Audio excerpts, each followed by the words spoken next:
जीव को, मनुष्य को बांधने का और मुक्त करने का जो काम करता है वो कौन करता है? सबसे बड़ा बंधन हमारे मन से होता है। हमारा मन ही कहता है कि हम इसमें बंधे हैं।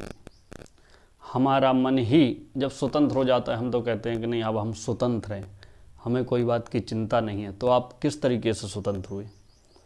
आपके मन ने माना ना कि आप स्वतंत्र हो गए हैं, और आपका मन ही कह रहा है कि हम तो बंधे हुए हैं, घर में बंधे हुए हैं, परिवारीजनों में बंधे हुए हैं, रिश्तेदारों में बंधे हुए हैं। जैसे एक प्रकार से आता है ना कि किसी को मरकट वैराग हो गया, तो बोले मरकट वैराग यानी बंदर की तरह, कभी इस डाल पे कभी उस डाल पे। जब किसी एक बूढ़े को वैराग हुआ, बोले अब हमको घर में नहीं रहना, हम वृंदावन जा रहे हैं। तो वृंदावन जाते जाते स्टेशन पे पहुंचते ही अपने पौत्र की याद आ गई, पोते की। बोले वो तो मेरे बगैर सो ही नहीं सकता है, मेरे बगैर खाता नहीं है, मेरे बगैर वो कैसे रहेगा? तो आपके मन ने माना ना कि वो नहीं रह सकता आपके बगैर। अगर आपके मन में वैराग होता तो वो मान जाता।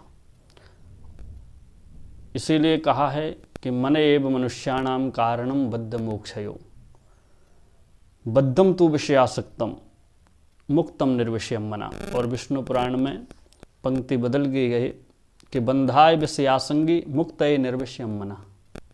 थोड़ा सा फेर है। तो जिस तरह से हमारा मन जो है, तुलसीदास जी ने भी लिखा है कि बद्यो कीर मरकट की नाही। कीर एक पक्षी होता है।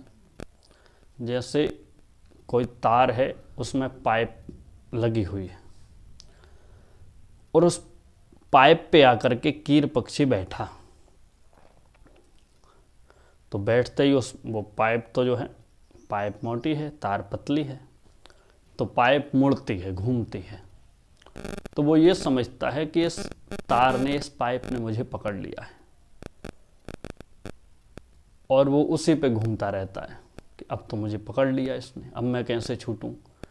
जब किसी सज्जन ने आकर के उसे छुड़ाया, बोले इसको तूने पकड़ रखा है, इसने तुझे नहीं पकड़ रखा। इसी तरह से विषयासंगी, विषयों ने सभी मनुष्यों को पकड़ रखा है। जब उनसे छूट करके योग वैराग्य की ओर जाते हैं तो विषयासंगी, बंधाए विषयासंगी मुक्तये निर्विषयम मना। जब काम से राम की ओर मन चला जाता है तो जीव मुक्त हो जाता है, और राम से जब काम की ओर भागने लगता है, काम चाहे वो किसी भी प्रकार का हो, आपके घर का हो, गाड़ी का हो, या कामोत्तेजक काम हो, कोई भी काम हो, काम काम है। उसमें जब आपका मन जाता है तो बंध जाता है, और उससे छूटकर जब राम जी की तरफ आता है, राधा रानी की तरफ आता है, भगवान की तरफ जब ये मन जाता है, तो भगवान किस तरीके से इस मन को जो है अपनी तरफ खींच लेते हैं। आत्मभावम नयत नैनम तद्भाय धायिनाम मुनिम कार्याकारमात्मनस्त्या लोह माकर्ष को यथा।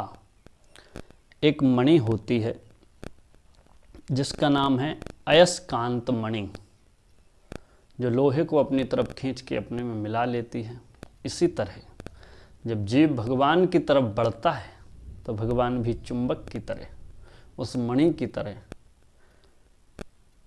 इस जंग लगे हुए लोहे को खींच करके अपने में मिला लेते हैं। भागवत जी में कहा है ना कि रे रोग मंदिर मातुरम, इसीलिए मैंने बोला कि जंग लगे हुए।